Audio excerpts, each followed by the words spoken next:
بسم الله الرحمن الرحيم السلام عليكم ورحمة الله تعالى وبركاته داوديال soo dhawaada halkani waa bartaan kulena YouTube ka sidoo kale barteena Facebook ayaad muuqaalkeena ka daawan doontaan haduu Allah wada raali ka ahaado idinku aan idinka codsanayno marka ugu horeysay muuqaalkooda soo gaaro aad furtaan inaad si faafisaan insha Allah qodobkan waxaanu ku faaqideynaa daawadayaal madaxweyne Xasan Sheekh Maxamuud iyo tiimkiisii oo ay ku jiraan madax maamul goboleedyo kamid yahay Deni iyo sidoo kale kooxdii Damul Jadiid Cabdullaahi Saddo milyan haysta Roble Bahane iyo team dhan oo kooxa oo qaadka xirtay isla markaana ayaantan faleenba dhuuqay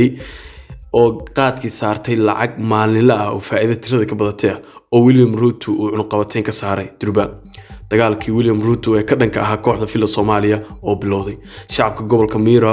xilli uu booqasho ku maray William Ruto oo aad uga cawday lacag dul saaro 4.5 ah ee dollar halkii kilo qaadka arintaas oo William Ruto halka ku joojiyay arrimo xasaasi ah jabka kooxdan gaartay ka hor daawaday waxa mar walba ka codsanaynaa ama ku xusuusinaynaa inaad barteena Facebook aan ku leenahay aad follow tiraahdo sidoo kale muuqaalada aad like saarto si dad badan u gaaraan sina share gareyso aad faafiso ka qayb qaadato faafintooda sidoo kale barta aan ku leenahay YouTube ka waxaan idin ka codsanaynaa inaad muuqaalada aad nagala qayb qaadataan faafintooda oo aad subscribe tiraadaan channelkeena sidoo kalena aad muuqaalada aad si faafisaan waana mahadsantiin saaxiibayaal sida ogsoontiin dhawaan dalka Kenya election ayaa ka dhacay ama doorasho waxaana madaxweynaha 5 sano soo socota dalkaasi loo doortay William Ruto iyadoo ka adkaaday musharaxii dhigiisa ahaa Raila Odinga ee dhowrka mar soo sharaxay guuldaradana kala hoyday goobiga codbixinta kaas oo uu kaabayay madaxweynihii hore ee dalka Kenya Uhuru Kenyatta kaasi oo haatan xilka si toos ah u baneynaya isla markaana ku wareejin doona William Ruto guushiisa ayaa waxay dhibaato ku ahayd kooxda Damul Jadiid kooxda TPLF iyo sidoo kale dhinacyo kala gedisan kuwaas oo Soomaaliya culays iyo dhibaato ku haya kooxda Damul Jadiid ee xukunka talada wadanka ku guuleystay dhawaan isla markaana sida ku shubashada ugu guuleysatay iyo sidoo kale sidii dawmarinta ahayd ayaa dharbaaxo weyn ay soo gaartay madaxweyne Xasan Sheekh Maxamuud ayaa dhawaan qaadka soo sidaayay dadka Soomaaliyeed ma aysan fahansaneyn sababta qaadku soo sidaayay laakiin masaalix iyo dan gooniya oo eeganayo ayaa ku jirtay Maxamed Cajiib inay dhahan iyo sidoo kale Cabdullaahi Saddo milyan haysta kooxo kale oo tiimam ah rag kamid yahay Roble Bahane iyo kooxo kale ayaa daawadayaal waxay u heshiyeen arinta qaadka gudoomiyaha golaha shacabka oo wacd ku maray inuu saansaneyn xukuumadda ra'iisul wasaare Xamse Cabdi Barre ayaa isagana lagu laalushay qayb kale oo kamid ah isla qaadka Miira hadaba madaxweynaha cusub ee dalka Kenya William Ruto intii uu madaxweyne Xasan heshiisyadan saxiixin uu qaadka ku jiro waxa ku codsaday madaxweyne Xasan inuu arintaasi joojiyo una kaadiyo inta doorashada Kenya dhinac u dhacayso kadibna uu heshiiska la galo dawladda Kenya dhala doonta si yeeshee madaxweyne Xasan oo Uhuru Kenyatta u sheegay 100% isku hubaa inay kursiga ku guuleysan doonaan oo Raila Odinga Soomaaliya inuu laba u kala gooyo rabay uu guuleysan doono ayaa si halhaleela oo boobsiisa ولا جاري صحيح قادك وحين شيئا إن قبل كميراء عد كجهل دونان علمها صحيح قادك ولا صحيح قادك أي دولة كيا يسيدوا كله كوحدة دمل جديد يسيدوا كله وزير كتير حكومة دولة جيبوتي وحي سارتين لعق أفر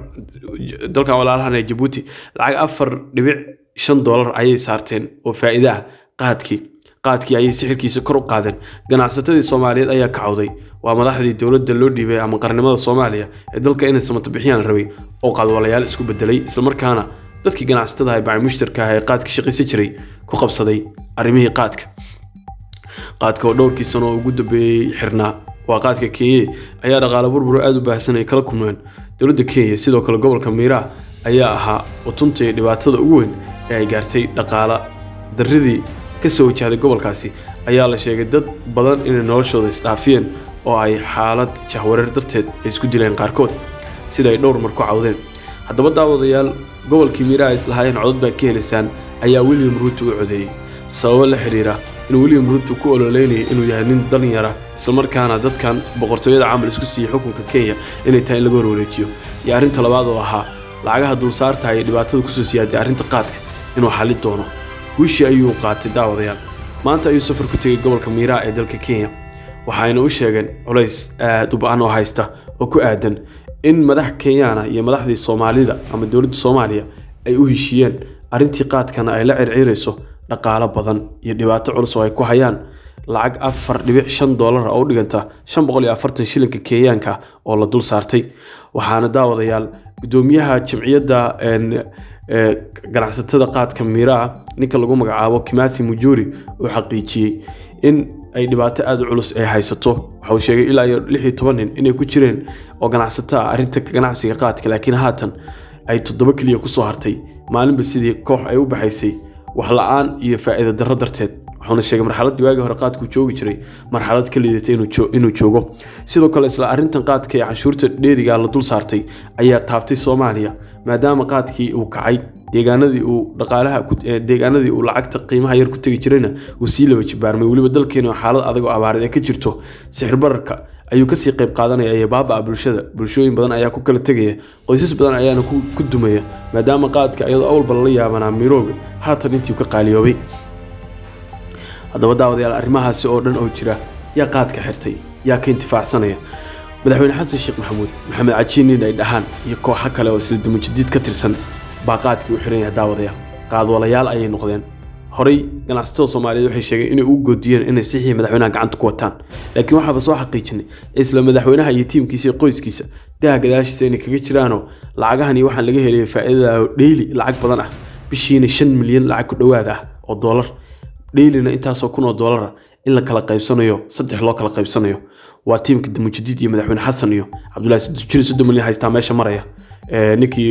horay ummadda Soomaaliya soo jiriifay waxa maraya meesha Maxamed Cajiin waxa maraya sidoo kale daawadayaal wasiiro iyo madax kala maraya gudoomiyaha golaha shacabka xataa aadmadooba ku jira madaxweynaha Puntland Saciid Cabdullaahi Dani ayaa dhawaan soo galay isaguna masraxa qaadka waa la isku sheegay halka ayaa qaadwalayaal isku bedelay odayaashii dalka loo dhiibay ama dalka waxa weeyaan sida qaldanba ku qabsaday tiradiisa